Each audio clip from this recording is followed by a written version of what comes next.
Hello students, welcome back to my channel.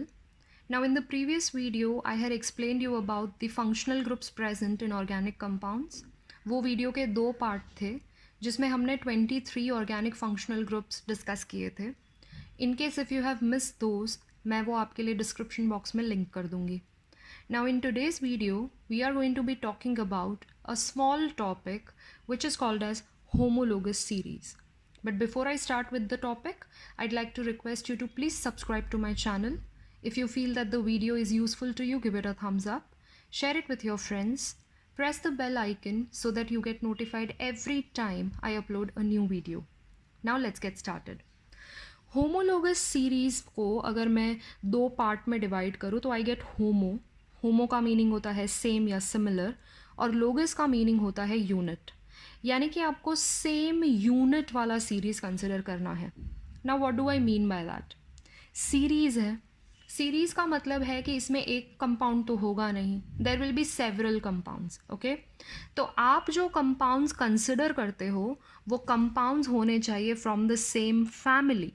Now what do I mean by the family? हमने जो functional groups discuss किए थे ना, वो फैमिलीज़ हैं. फॉर एग्जाम्पल अल्केन एक फैमिली है, अल्कीन एक फैमिली है, अल्कोहल्स एक फैमिली है. तो जब आप होमोलोगस सीरीज़ का बात कर रहे हो तो आप 4, 5, 10, 12 जितने भी कंपाउंड्स लोगे वो सारे के सारे कंपाउंड्स एक ही फैमिली के होने चाहिए. आप ऐसा नहीं कर सकते कि आपने एक अल्केन लिया है और एक अल्कोहल लिया और एक एल्डिहाइड लिया. No, if you are taking alkane make sure कि जितने भी कंपाउंड्स आप ले रहे हो कंपैरिजन के लिए वो सारे के सारे अल्केन्स हैं. ये फर्स्ट कैरेक्टरिस्टिक हो गया होमोलोगस सीरीज़ का. सेकंड है same type of carbon skeleton. Now what do I mean by skeleton? Carbon skeleton can be of 3 types. Carbons के बीच में सिंगल बॉन्ड्स हो सकते हैं, डबल बॉन्ड्स हो सकते हैं और ट्रिपल बॉन्ड्स हो सकते हैं. क्योंकि आप सेम फैमिली कंसिडर करोगे तो ऑफकोर्स कार्बन स्केलेटन सेम होगा. यानी कि अगर आपने एक कंपाउंड सिंगल बॉन्ड लिया है तो सारे के सारे कंपाउंड्स में सिंगल बॉन्ड होना चाहिए. अगर आप कोई कंपाउंड लेते हो जिसमें कोई एक पर्टिकुलर फंक्शनल ग्रुप है, लेट अस से एल्डिहाइड है, तो आपको सारे के सारे एल्डिहाइड्स लेने होंगे. यानी कि जो कार्बन का स्केलेटन है वो भी सिमिलर होना चाहिए. सेकेंड है same functional group which I explain just now. Same general formula भी होना चाहिए. ऑफकोर्स अगर आप सेम फैमिली ले रहे हो तो उनका जनरल फॉर्मूला सेम ही होगा. फॉर एग्जाम्पल यहाँ हमने एल्केन्स लिए हैं तो एल्केन्स का जनरल फॉर्मूला होता है CnH2n+2. Now no matter what alkane I take, सभी का जनरल फॉर्मूला CnH2n+2 ही रहने वाला है. चाहे आप मीथेन लो, ईथेन लो, प्रोपेन लो, ब्यूटेन लो, कोई भी अल्केन लो, सभी के लिए जनरल फॉर्मूला CnH2n+2 ही रहेगा. देन होमोलोगस सीरीज़ के जो भी मेंबर्स होते हैं उनके केमिकल प्रॉपर्टीज सेम होते हैं. देखो अब फैमिली सेम है तो ऑब्वियसली केमिकल प्रॉपर्टीज सेम होंगे. If I say that methane is undergoing combustion to give me CO2 and a lot of heat is released and water is also given, तो ये same reaction ethane भी show करेगा, propane भी show करेगा, कोई भी alkane show करेगा. All the alkanes will undergo combustion. तो ये उनका केमिकल प्रॉपर्टी हो गया कि होमोलोगस सीरीज़ के जो मेंबर्स होते हैं उनका केमिकल प्रॉपर्टीज़ भी सिमिलर होता है. This is important. They have same chemical properties but they vary gradually in their physical properties. Physical properties में थोड़ा बहुत वेरिएशन आएगा. क्यों वेरिएशन आएगा? क्योंकि देखो फिजिकल प्रॉपर्टी जो होते हैं ना mostly they are dependent on molecular mass. So जैसे जैसे आप नेक्स्ट मेंबर पे जाओगे number of carbons and hydrogens will go on increasing, and as the number of carbons and hydrogen go on increasing there will be an increase in molecular mass. और अगर molecular mass increase होगा तो क्या होगा? melting point है, boiling point है, density है, solubility है, ये सारे physical properties हैं वो vary होते हैं, वो change होते हैं. ओके, तो physical properties change होंगे regular intervals में, लेकिन chemical properties same रहते हैं. Now let us come to what exactly the homologous series is. यहाँ पे इफ़ यू कैन सी मैंने कुछ अल्केन्स लिखे हुए हैं. पहला वाला अल्केन है ईथेन, सेकंड वाला अल्केन है प्रोपेन.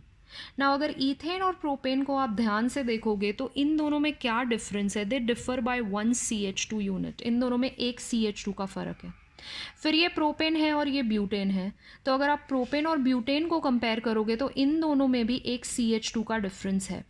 देन ये ब्यूटेन है और पेंटेन है, they also differ by 1 CH2 unit, and pentane and hexane also differ by 1 CH2 unit. तो अगर मैं आगे के अल्केन्स भी कंसिडर करूँगी तो उनमें जो डिफरेंस होगा that will be of 1 CH2 unit.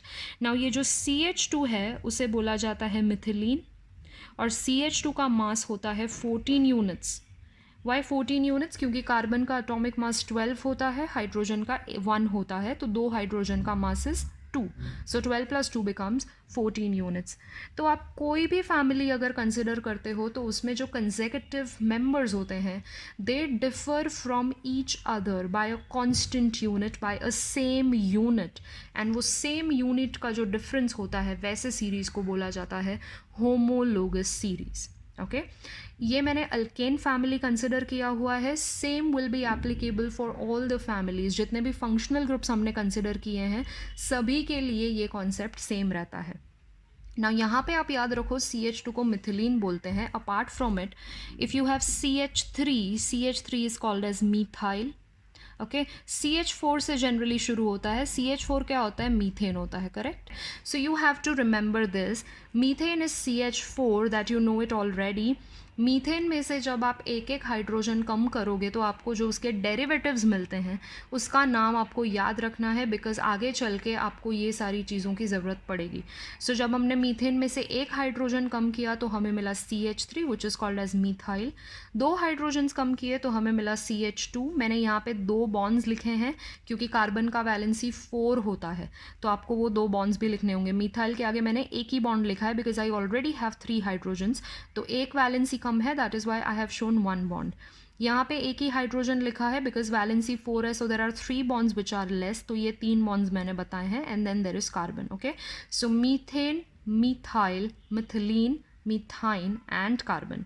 Same will go for other alkanes also, लेकिन आपको बाकी के अल्केन्स में ये सारी चीज़ों की ज़रूरत नहीं पड़ेगी. मोस्टली हम मीथेन के डेरिवेटिव्स ही कंसिडर करते हैं.